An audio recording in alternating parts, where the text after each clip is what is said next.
ಬಂಧುಗಳೇ, ನಾವೆಲ್ಲರೂ ಮುಂಜಾನೆ ಸವಿನಿಧಿಯಲ್ಲಿ ಇದ್ದಾಗ 3:30 ಸುಮಾರಿಗೆ ಅಪರೂಪದ ಘಟನೆಯೊಂದಕ್ಕೆ ಈ ಜಗತ್ತು ಸಾಕ್ಷಿಯಾಯಿತು.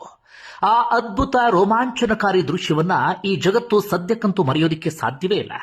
ವಿಜ್ಞಾನಿಗಳೇ ಅದನ್ನ ಪವಾಡ ಅಂತ ಬಣ್ಣಿಸ್ತಾ ಇದ್ದಾರೆ.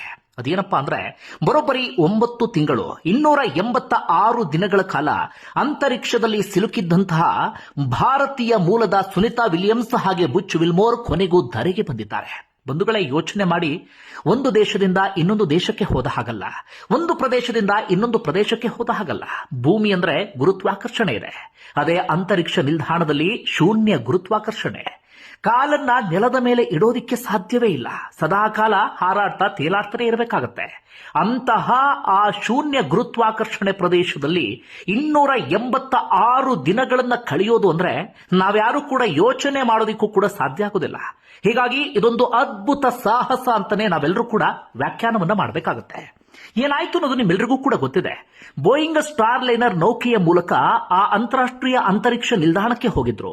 ಆದ್ರೆ ಆ ಸ್ಟಾರ್ ಲೈನರ್ ನೌಕೆಯಲ್ಲಿ ಹೀಲಿಯಂ ಲೀಕೇಜ್ ಕಾಣಿಸ್ಕೊಳ್ಳುತ್ತೆ, ಅದರಲ್ಲಿ ವಾಪಸ್ ಬರೋದಿಕ್ಕೆ ಸಾಧ್ಯ ಆಗೋದಿಲ್ಲ. ಅದಾದ ಬಳಿಕ ಇವತ್ತು ಬರ್ತಾರೆ, ನಾಳೆ ಬರ್ತಾರೆ ಎನ್ನುವಂತ ಚರ್ಚೆ ನಡೀತಾನೆ ಇತ್ತು. ಬೋಯಿಂಗ್ ಸಂಸ್ಥೆ, ನಾಸಾ ಅದಕ್ಕೆ ಪ್ರಯತ್ನವನ್ನ ಪಡ್ತಾನೆ ಇದ್ರು, ಆದ್ರೆ ಯಾವುದೇ ಪ್ರಯೋಜನವೂ ಕೂಡ ಆಗಲಿಲ್ಲ.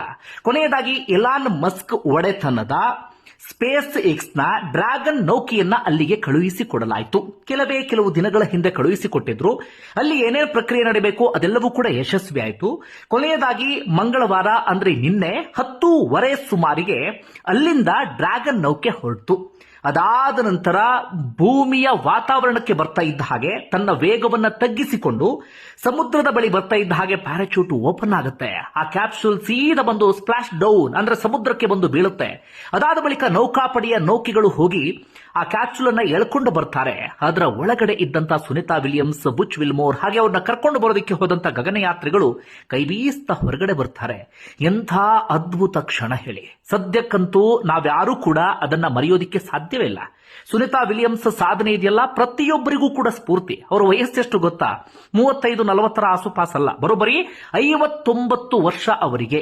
ಇಂತಹ ವಯಸ್ಸಿನಲ್ಲಿ ಇಂತಹ ಸಾಧನೆ ಅಂದ್ರೆ ನಾವು ಯೋಚನೆ ಮಾಡೋದಕ್ಕೂ ಕೂಡ ಸಾಧ್ಯ ಆಗೋದಿಲ್ಲ.